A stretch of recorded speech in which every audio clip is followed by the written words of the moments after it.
5 miles outside the bustling city of Sydney is Coogee, a beautiful beach area with little, winding streets and cafes with coffee to die for. The Crusaders repaired there after defeating the Brumbies last Saturday in Canberra, rather than go back home to Christchurch ahead of tonight's Super Rugby clash with the Rebels in Melbourne. A place to clear the head. It doesn't take long for Irish accents to waft in on the breeze, but the most interesting conversations were with local rugby aficionados who were all keen and curious to learn more about the IRFU player welfare program. They were too polite to say, "How has Ireland got so damn good?" Minding the players and developing the game are two key pillars of the game at home. It's why there's scarcely a murmur at the moment about the lack of Irish coaches taking charge in the 4 provinces. Dan McFarland, the Englishman by way of Glasgow, has been appointed now in Ulster. It will be interesting who replaces Kiwi Kieran Keane in Connacht. Johan van Graan is progressing in Munster, while Stuart Lancaster is delivering smart coaching to augment Leo Cullen's management in Leinster. Leo Cullen: these are professional setups in a professional game, so passports cannot matter. But in passing, it's worth noting in the broader debate regarding the succession stakes after Joe Schmidt in the national setup that, really, there aren't any hard luck cases amongst Irish coaches looking for work in our 4 provinces. The union has grown the game, and they are putting in what they consider to be the best people into these key roles. While some players of my own vintage stepped quickly into coaching, others have been steadily developing their skill set. It may take a few years, but there's a bit of homegrown quality down the track alright. I'd be a big fan of Mike Prendergast, who is the attack coach at Oyonnax in the PR14, and I am surprised he hasn't been snapped up by an Irish team. Michael Bradley and Jeremy Davidson have been tipping away nicely off Broadway, Bradley at Zebra and Davidson at Bordeaux, after an impressive spell at Aurillac. He is someone who will do very well if given the right opportunity.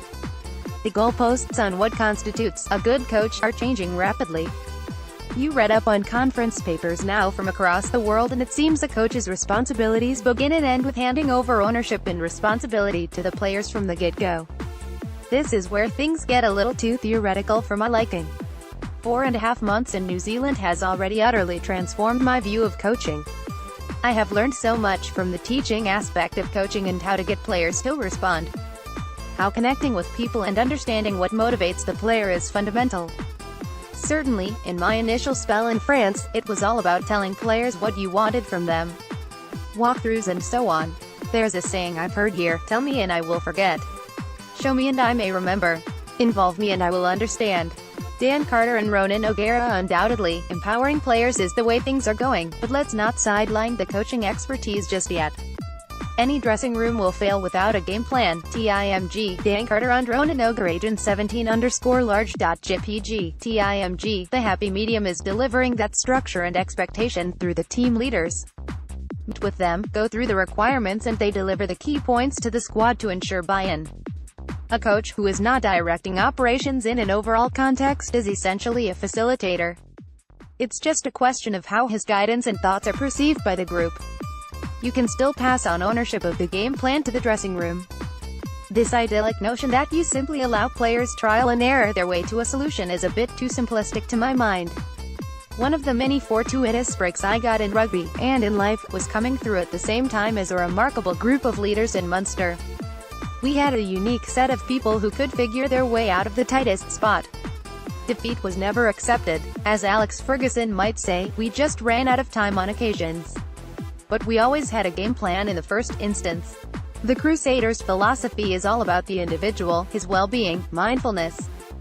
There's a robust coaching structure in place under Scott Robertson, and it's one the players have a healthy involvement in. We were down to 13 men for stages of the second half in Canberra last Saturday, but never yielded and held the Brumbies scoreless in a 21-8 win. It wasn't pretty, but I love that sort of winning rugby. Nevertheless, it was a bad week on the injury front.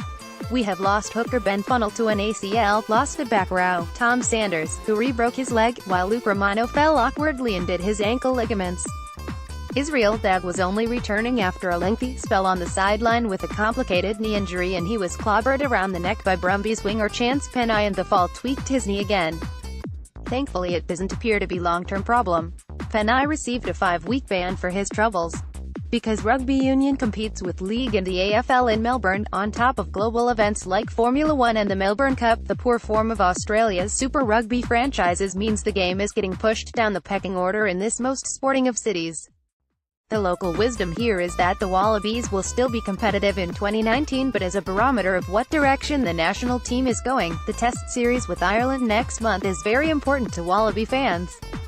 I can't think of a series where Ireland has come down to Australia as favourites to win, but if you go through the respective squads, it's the only logical conclusion. Whether a decision has been made yet on Johnny Sexton's involvement in the tour, I'm not sure. It is obviously a big tour for Joey Carberry, but every bit as big, and bigger, is the decision of where he plays in club rugby from next autumn. I am struggling to understand, again, not being privy to the thoughts of Lansdowne Road on this, why Munster are not in the frame for Carberry. Joey Carberry may be there behind the scenes. Ian Keedley is 31 now, so that's not succession planning. And on form, Carberry is ahead of JJ Hanrahan. The unknown factor in this equation is Tyler Blayandall, who has been so unlucky with a problematic neck issue.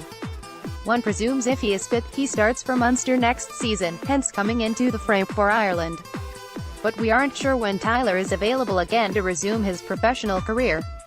If he isn't, then Carberry to Munster becomes a live debate surely? Hopefully it is good news on Tyler.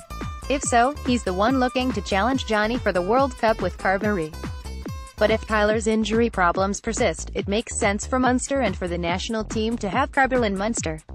Anyone looking for the easy fit sees there's no Irish out half ready to play in Ulster, but the easy fit isn't always the best solution for player and country.